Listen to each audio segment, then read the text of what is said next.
Assalamualaikum warahmatullahi wabarakatuh. Perkenalkan, nama saya Sakinah Talamu, kelas A Keperawatan 2019. Di sini saya akan menjelaskan apa itu triase.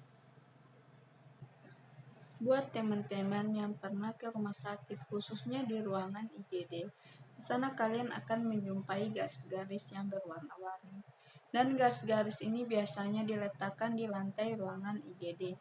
Garis-garis itulah yang disebut dengan triase. Nah, apa sih sebenarnya triase itu? Triase adalah pengelompokan korban atau pasien berdasarkan berat ringannya trauma atau penyakit serta kecepatan penanganan atau pemindahan. Nah, apa sih tujuan dari triase itu? Tujuannya yaitu dapat menangani korban atau pasien dengan cepat, cermat, dan tepat, sesuai dengan SDM yang ada. Nah, triase ini merupakan pintu masuk ruang awal, jadi sebagai garda utama dalam pemilahan korban gawat darurat. Jadi pemilahan ini juga harus berdasarkan skala prioritasnya, sehingga pasien atau korban tersebut mendapatkan penanganan yang tepat. Nah, ketika pasien diantar ke IGD, di sana petugas kesehatan atau tenaga medisnya akan melakukan penilaian. Jadi, penilaian awal. Nah, penilaian awal ini biasanya disebut dengan primary survey. Nah, apa yang dinilai? Jadi yang dinilai di sini adalah pertama itu airway. Airway di sini yang dinilai adalah kepatenan jalan nafas. Ada tidak sumbatan nafasnya? Yang kedua adalah breathing. Breathing di sini adalah pernafasan. Yang ketiga adalah sirkulasi. Sirkulasi di sini dilihat ada tidak perdarahan yang berlebihan. Dan yang terakhir adalah disability. Nah, disability ini yang dinilai adalah respon atau kesadaran pasien. Nah, metode triase yang banyak dipakai itu baik di lapangan ataupun di RS. Nah, di lapangan ini biasanya penanganan korban massal seperti bencana alam.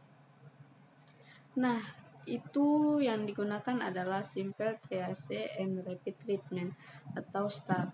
Jadi STAR ini adalah metode pengelompokan pasien berdasarkan labelisasi warna. Nah, seperti yang sudah saya jelaskan, warna di sini dibagi menjadi 4. Yang pertama merah, yang kedua warna kuning, yang ketiga warna hijau, dan yang keempat itu adalah hitam.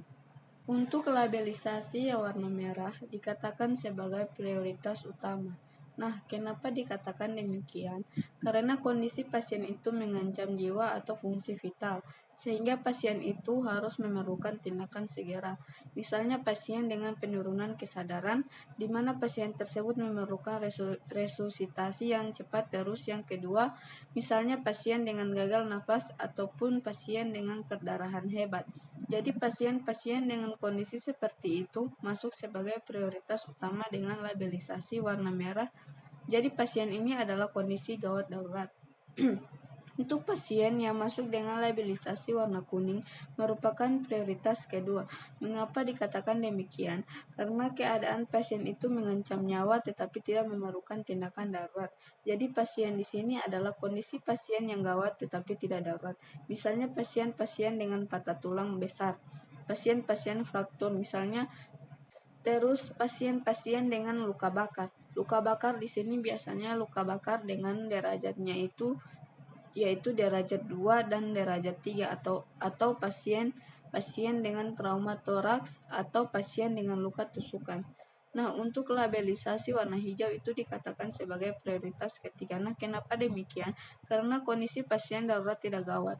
Jadi keadaan pasien itu tidak mengancam nyawa tetapi memerlukan tindakan darurat. Nah, kondisi pasien seperti apa yang masuk dengan labelisasi hijau?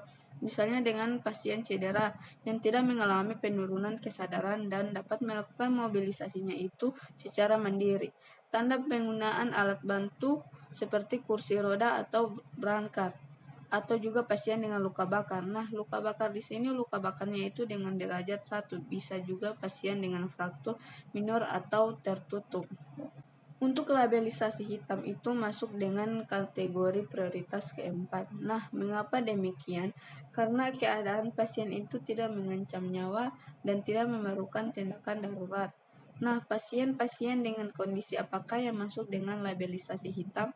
Misalnya pasien yang sudah meninggal, ataukah pasien dengan kondisi kritis di mana kesempatan atau peluang untuk hidupnya itu sangat sedikit, ataukah pasien dengan gejala tanda klinis yang ringan, misalnya pasien yang batuk flu biasa seperti itu. Jadi pasien-pasien seperti itu masuk dengan labelisasi hitam dan merupakan prioritas keempat untuk penanganannya. Sekian video dari saya, semoga bermanfaat bagi kita semua. Terima kasih. Wassalamualaikum warahmatullahi wabarakatuh.